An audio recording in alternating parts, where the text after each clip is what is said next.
ಬಳ್ಳಾರಿ ಜೈಲಿಗೆ ಸೇರಿರುವಂತ ದರ್ಶನ್ಗೆ ಅಲ್ಲಿ ಪಶ್ಚಾತ್ತಾಪ ಕಾಡ್ತಾ ಇದೆಯಂತೆ. ಕೊಲೆ ಬಗ್ಗೆ ದರ್ಶನ್ಗೆ ಈಗ ಪಶ್ಚಾತ್ತಾಪ ಆಗ್ತಿದೆಯಾ ಅಂತ ಪ್ರಶ್ನೆ. ಕಾರಣ ಏನು ಅಂತಂದ್ರೆ, ಬೆಂಗಳೂರು ಜೈಲಲ್ಲಿದ್ದಾಗ ಬಿಂದಾಸ್ ಆಗಿದ್ದ ಈ ದರ್ಶನ್, ಬೇಕಾದನ್ನ ಪಡ್ಕೊಂಡು ಹಾಯಾಗಿದ್ದ, ರೌಡಿ ಶೀಟರ್ಗಳ ಜೊತೆ ಪಾರ್ಟಿ ಮಾಡ್ಕೊಂಡು ಹಾಯಾಗಿದ್ದ. ಆದರೆ ಈಗ ಅಲ್ಲಿ ಯಾವುದೂ ಸಿಗ್ತಾ ಇಲ್ಲ, ಒಬ್ಬನೇ ಇರೋದು ಒಂದು ರೂಮಲ್ಲಿ, 4 ಗೋಡೆಯ ಮಧ್ಯೆ, ಕತ್ತಲ ಕೋಣೆಯ ಮಧ್ಯೆ ಪಶ್ಚಾತ್ತಾಪದ ಬೆಂಕಿಯಲ್ಲ ಆತ ಬೇಯ್ತಾ ಇದ್ದಾನೆ. ಪಶ್ಚಾತ್ತಾಪ ಏನು ಅಂತಂದ್ರೆ, ಹೊರಗೆ ಹೋಗೋದಕ್ಕಾಗಲ್ವಲ್ಲ, ಚಾಕ್ನ ತಿನ್ನೋದಕ್ಕಾಗಲ್ವಲ್ಲ, ಬಿರಿಯಾನಿ ಸಿಗ್ತಾ ಇಲ್ವಲ್ಲ ಅನ್ನೋದು ಸಮಸ್ಯೆ ಆತಂದು. ಕೊಂದೇ ಜೈಲಿಗೆ ಹೋದೆ ಅಂತ ಸಮಸ್ಯೆ ಅಲ್ಲ ಅಂತ ಅನ್ಸುತ್ತೆ. ಯಾಕಂತಂದ್ರೆ ಆತ ಈ ಕೇಸಲ್ಲಿ ನಡ್ಕೊಂಡಿರುವಂತ ರೀತಿಯನ್ನ ನೋಡಿದ್ರೆ ಪಶ್ಚಾತ್ತಾಪದ ವ್ಯಕ್ತಿ ಅಥವಾ ಪಶ್ಚಾತ್ತಾಪ ಪಡುವಂತ ವ್ಯಕ್ತಿತ್ವ ಅಲ್ಲ ಅಂತ ಅನ್ಸುತ್ತೆ ಅದು.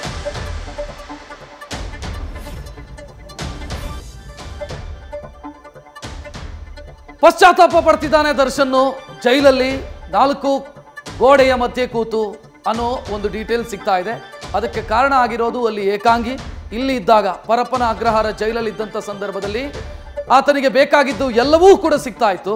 ಈಗ ಈ ಬಗ್ಗೆ ಹೆಚ್ಚಿನ ಡೀಟೇಲ್ ನೀಡೋದಕ್ಕೆ ನಮ್ಮ ಬಳ್ಳಾರಿ ಪ್ರತಿನಿಧಿ ಶಿವಾನಂದ್ ನೇರ ಸಂಪರ್ಕದಲ್ಲಿ. ಶಿವಾನಂದ್, ಇದು ಪಶ್ಚಾತ್ತಾಪನ, ಅಸಹಾಯಕತೆನ, ಅಥವಾ ಬಿರಿಯಾನಿ ಸಿಗ್ತಾ ಇಲ್ಲ, ಸೇದೋದಕ್ಕೆ ಸಿಗರೇಟ್ ಸಿಗ್ತಾ ಇಲ್ಲ ಅನ್ನುವಂಥ ಸಮಸ್ಯೆನ, ಏನಿದು?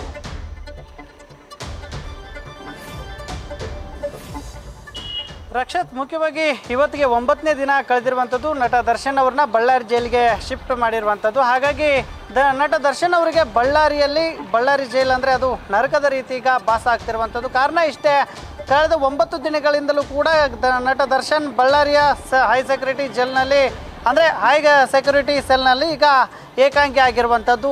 ಅಕ್ಕಪಕ್ಕದ ಕೋಣೆಯಲ್ಲೂ ಕೂಡ ಯಾರೂ ಇಲ್ಲ. ಒಂದು ಕಡೆ ಅವರ ಹತ್ರ ಮಾತಾಡೋಕ್ಕೂ ಕೂಡ ಯಾರೂ ಆಗೋದಿಲ್ಲ. ಯಾಕಂದರೆ ಏನು ಜೈಲಿನ ಸೆಕ್ಯೂರಿಟಿ ಕೋಣೆ ಅಂದರೆ ಕೋಣೆ ಮುಂಭಾಗಕ್ಕೂ ನೋಡಿದ್ರು ಅಲ್ಲಿ CCTV ಕ್ಯಾಮ್ರಾಗಳನ್ನು ಅಳವಡಿಕೆ ಮಾಡಿರುವಂಥದ್ದು. ಹೀಗಾಗಿ ಸಾಕಷ್ಟು ಒಂದು ಹಂತದ ರೀತಿಯಲ್ಲಿ ಈಗಾಗಲೇ CCTV ಕ್ಯಾಮ್ರಾ ಮತ್ತು ಬಾಡಿ ವರ್ನ್ ಕ್ಯಾಮ್ರಾಗಳ ಮೂಲಕ ದರ್ಶನ್ ಅವರ ಮೇಲೆ ಹದ್ದಿನ ಕಣ್ಣನ್ನು ಇಟ್ಟಿರುವಂಥದ್ದು.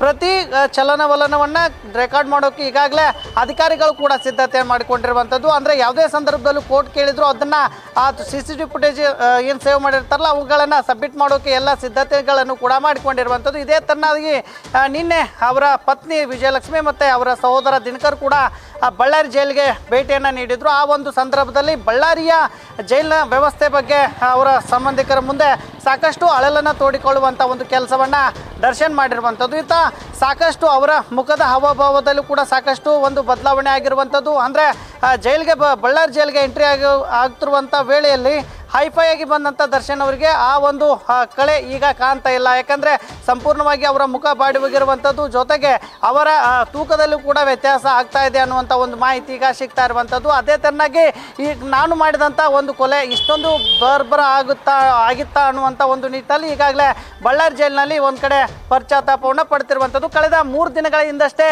TV ಬೇಕು ಅನ್ನುವಂಥ ಒಂದು ನಿಟ್ಟಿನಲ್ಲಿ ಸಾಕಷ್ಟು ಒಂದು ಬೇಡಿಕೆಯನ್ನು ಜೈಲಾಧಿಕಾರಿಗಳಿಗೆ ಸಲ್ಲಿಸಿದ್ದಾರೆ. ಆದರೆ ಈವರೆಗೂ ಕೂಡ ದರ್ಶನ್ ಅವರಿಗೆ ಬಳ್ಳಾರಿಯಲ್ಲಿ ಅಂದರೆ ಹೈ ಸೆಕ್ಯೂರಿಟಿ ಸೆಲ್ನ 15 ನಂಬರ್ ಕೋಣೆಗೆ ಅಲ್ಲಿ ಯಾವುದೇ ಒಂದು ಟಿವಿಯನ್ನು ಅಳವಡಿಕೆ ಮಾಡೋಕ್ಕೆ ಆಗ್ತಾ ಇಲ್ಲ. ಕಾರಣ ಇಷ್ಟೇ, ಬಳ್ಳಾರಿ ಜೈಲು ಅಂದರೆ ಅದು ಕಠಿಣತೆಗೆ ಹೆಸರುವಾಸಿಯಾಗಿರುವಂಥದ್ದು.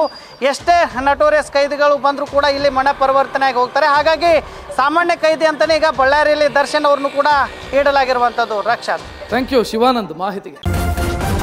ನ್ಯೂಸ್ ಫಸ್ಟ್, ನಿರ್ಭೀತಿಯಿಂದ ನಿಮ್ಮ ಪರವಾಗಿ.